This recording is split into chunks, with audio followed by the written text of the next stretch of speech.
Salut tout le monde, on va en parler sur l'actu mercato, mercato estival 2024. Donc, direction, l'AS Roma, Riccardo Calafiori, qui évolue à Bologne, devrait s'engager prochainement avec Arsenal. L'opération intéresse la Roma, qui encaissera plus ou voire euh, moins 8 millions d'euros sur la transaction selon Il Romanista. Bon, concernant Calafiori, bon, je suis très content qu'il va découvrir un très grand club, donc en plus, la Roma touchera dans la transaction en plus ou voire 8 ou voire moins de 8 millions d'euros, donc c'est génial. C'était la première information. La deuxième information, bon, le dossier Abraham reste compliqué et une nouvelle théorie émerge. La Roma envisage un plan B, confirmer l'attaquant anglais et recruter un remplaçant selon l'ego.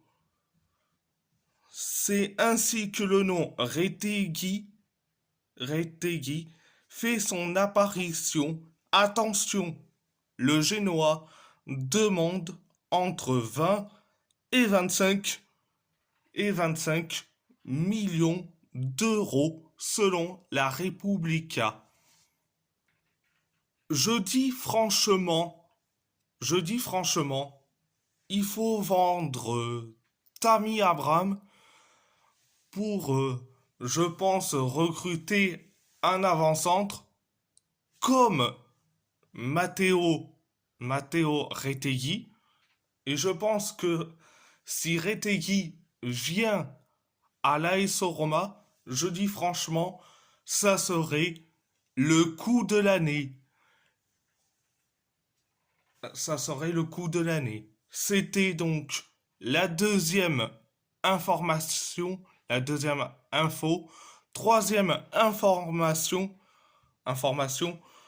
la Roma aurait encore fait une offre à la Juve pour Mathias Soulé.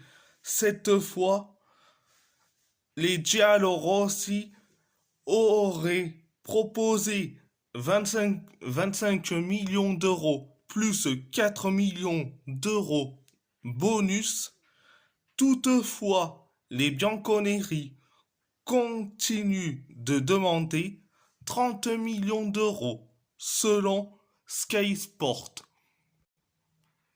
Concernant Mathias Soulé, j'espère que la Juve va accepter l'offre de la Roma parce que c'est bien beau de fixer les 30 millions d'euros pour Mathias Soulé. En fait, le cas Mathias Soulé, c'est comme le cas d'Inausen. Vous savez, et on sait que le PSG s'intéresse à Dinaroussen, mais bon, là c'est un cas à part, mais bon, tu connais la Juve, ils sont trop gourmands, ils sont trop gourmands. Sur le cas Mathias Soulé, ils demandent 30 millions d'euros. C'est le même montant qu'ils demandent pour le cas d'Inausen concernant le PSG. Mais franchement, On n'est pas des pigeons, on n'est pas des pigeons, sérieux, sérieux. Certes, on n'est pas la Real Sociedad, on n'est pas la Lazio pour faire des recrues pigeonnesques, mais bon, on, on, on sait que la Lazio, tout comme la Real Sociedad, ils sont connus pour faire des recrutements pigeonnesques pour certains, mais bon, mais bon, comme je dis, la l'AS Roma n'est pas un club de pigeons. On est un club de football, franchement. On est sérieusement. Donc, direction, le FC Porto, le FC Porto. La Juventus veut recruter Francisco Conceição sous la forme d'un prêt avec obligation d'achat selon Record. Concernant Francisco Conceição, alors, je pense que un prêt, ça lui suffira parce que, je dis franchement, je dis franchement, en, que ça serait une bonne solution de le prêter avec une obligation d'achat au lieu de, au lieu de payer la clause de 45 millions d'euros concernant Francisco Conceição, mais bon, est-ce que nos dirigeants portistaches accepteront? Donc, affaire à suivre. C'est donc la première information, la première info. Deuxième information, selon Mercado 1893, l'information sur le retour de Rames Rodriguez est à l'heure actuelle complètement fausse, confirmée aussi par Ojogo. Heureusement que c'est complètement faux. C'est un faux. Oh, c'est un faux sur le retour de Rames Rodriguez au FC Porto. Donc, comme j'ai dit, et je suis contre les joueurs qui reviennent dans les anciens clubs. Les joueurs qui reviennent dans les anciens clubs, le, qui reviennent dans les anciens clubs, sont toujours voulus à l'échec. C'était donc, c'était donc la deuxième information. Troisième information, troisième information, Diogo Sequeira pourrait être la troisième, la troisième recrue, la troisième renfort du de l'équipe B, de l'équipe B du FC Porto, donc l'équipe réserve, l'ailier droit de 20 ans du Victoria Setúbal a été nommé parmi le 11 de l'année de Campeonato de Portugal, le quatrième division l'année dernière. Donc,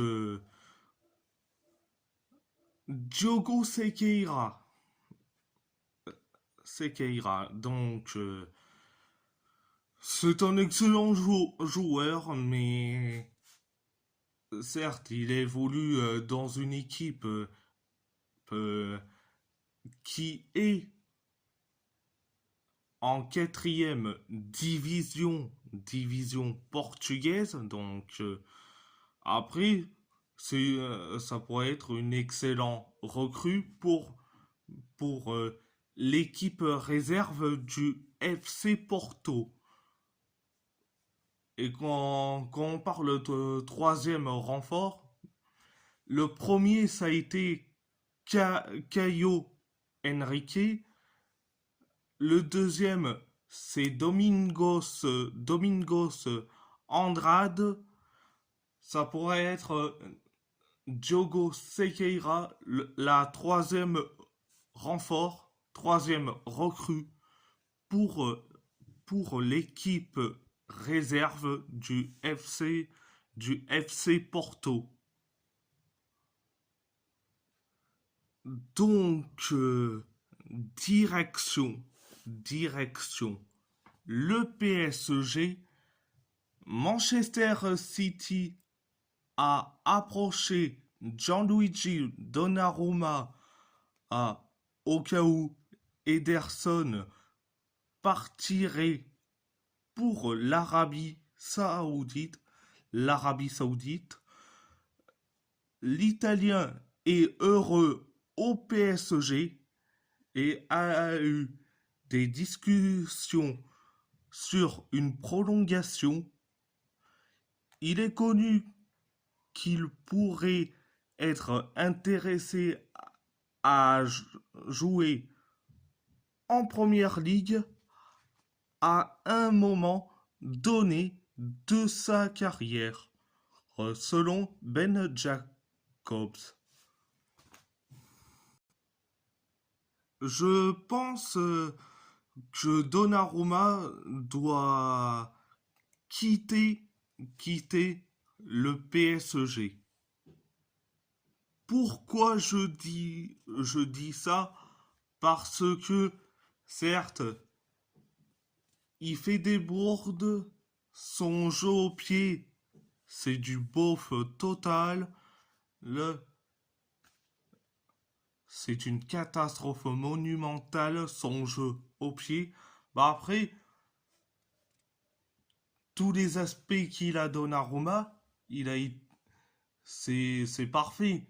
Mais son jeu au pied, c'est d'une catastrophisme à l'état pur. Euh, ses boulettes, ses boulettes, et surtout, certes, le jeu aérien, à la limite du catastrophisme. À la limite du catastrophisme. Donc, c'est mieux que Donnarumma parte du PSG, qui part du PSG. Alors, s'il progresse à Manchester City sous l'ère Guardiola, donc s'il progresse, je me poserai cette question, est-ce qu'on est vraiment un club, est-ce qu'on est vraiment un club qui ne veut pas progresser? Pour ça, bonne question et affaire à suivre, affaire à suivre. C'était donc la première information. Deuxième information, Juan Bernat va quitter le PSG cet été. Il a été proposé à Las Palmas et au Genoa selon Nicolo Sciarra. Concernant Juan Bernat, il faut qu'il parte. Franchement, il faut qu'il parte. Il se blesse trop. Il y a une époque, Juan Bernat, ça a été un joueur fiable. Maintenant, plus maintenant. il doit partir. Et je dis franchement, ça serait mieux pour lui qu'il parte au lieu de rester et pour ne pas jouer du tout. Donc, c'était donc la deuxième information. Troisième information, troisième information, le PSG a formulé une proposition contractuelle à Jadon Sancho. Les positions se sont rapprochées. L'anglais serait et hyper emballé par le projet présenté par le PSG. Reste à voir si Manchester United souhaitera libérer son joueur et à quel prix. Luis Enrique apprécie le joueur et a bien aimé ses performances contre Paris en LDC. Son profil et sa polyvalence sont tellement appréciés que la direction lui a proposé un très bon salaire pour l'attirer selon Santiauna et Jamel. Je dis franchement, je dis franchement, concernant Jadon Sancho, je dirais non merci, qui reste à Manchester United, Manchester United. Et en plus, Eric Tenag veut carrément faire confiance à Jadon Sancho pour, pour la saison 2024-2025. Il a juste Tenag a juste pardonné et à Sancho concernant ce qui s'est passé. Donc bon, ça a été oublié et ils ont enterré la hache de guerre entre les deux. Donc je dis franchement, si cette info est vraie, affaire à suivre. C'était donc la troisième information. Quatrième information, cette semaine sera très importante pour savoir où Désiré Doué va aller entre le PSG et le Bayern Munich. Le PSG a vraiment insisté et poussé tout le week-end avec le clan du joueur pour les convaincre de le faire venir selon Fabrizio Romano. Je dis franchement, il faut que Désiré Doué doit carrément choisir soit le PSG, ou soit le Bayern Munich. Il doit choisir. Et je dis franchement,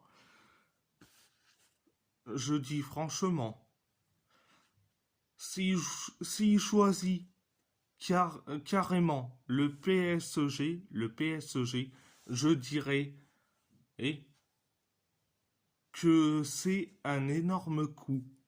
Un énorme coup. Donc, concernant Désiré Doué, affaire à suivre. Affaire à suivre. C'était donc la quatrième information. La quatrième information. Cinquième information. Manchester United serait prêt à faire une offre de 100 millions d'euros pour Xavi Simons selon Sport. Mais il faut le vendre direct. Il faut le vendre direct. 100 millions ou voire 120 ou 130, j'en ai rien à cirer. Pour moi, Xavi Simons doit être vendu. Je m'en fous que si on le vend, c'est le PSV Eindhoven qui touche les commissions. Donc, il faut le vendre. Il faut le vendre. Il faut pas le prêter. Non, mais il faut le vendre. Il faut le vendre. 100 en 100 millions, 120 ou 130 ou voire 150 millions d'euros, j'en ai rien à cirer. Donc, c'était donc la cinquième information, sixième information, la sixième, Erwan Adonis a signé librement jusqu'en 2027 avec le RC Strasbourg. Concernant Erwan Adonis, bon, je suis très content qu'il signe dans un club de Ligue 1, donc Strasbourg, mais est-ce qu'il va réussir? Est-ce qu'il va réussir? Pour ça, bonne question. Mais bonne question. C'était donc la sixième information. La sixième information. Septième information. Le PSG ne travaille actuellement pas sur un accord avec Bruno Fernandes. Le PSG se concentre entièrement sur Joao Neves, selon Fabrizio Romano. Je dis franchement, ils ont bien fait de ne pas s'intéresser à Bruno Fernandes. Je dis franchement, c'est un atout majeur. C'est un atout majeur dans cette équipe de Manchester United. Je dis franchement, est-ce que vous voyez Bruno Fernandes partir de Manchester United pour signer et chez nous au PSG? Je dis franchement, je dis franchement. Et en plus, Bruno Fernandes, Bruno Fernandes, c'est l'atout majeur de, de cette équipe de Manchester United, et c'est aussi le joueur phare de cette équipe de Manchester United. Donc, c'était la septième information. Huitième information, et les négociations entre le PSG et le Napoli pour Osimhen n'avancent plus. Le PSG a refusé d'inclure Kangin Lee dans l'accord et ne déclenchera pas la clause de libération. Le PSG est également satisfait de Gonzalo Ramos et Randal Kolo Muani selon Fabrizio Romano. Concernant cette négociation entre Osim, entre entre le PSG et le Napoli pour Osimhen, je dis franchement, j'aime bien Osimhen, mais franchement, certes, il faut payer, allez, 90 millions d'euros, voire 100 millions d'euros. Mais que le PSG soit satisfait et de Gonzalo Ramos et de Randal Kolo Muani, À la limite, Gonzalo Ramos, pourquoi pas? Mais Randall Colomwani nous a tous déçus, personnellement.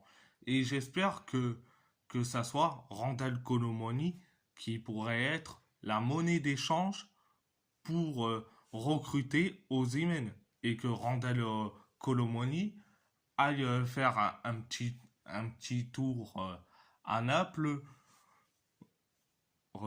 pour voir. Et je dis franchement, le PSG a bien fait de refuser d'inclure Kangin Lee. Je dis franchement, ils ont bien fait de le refuser.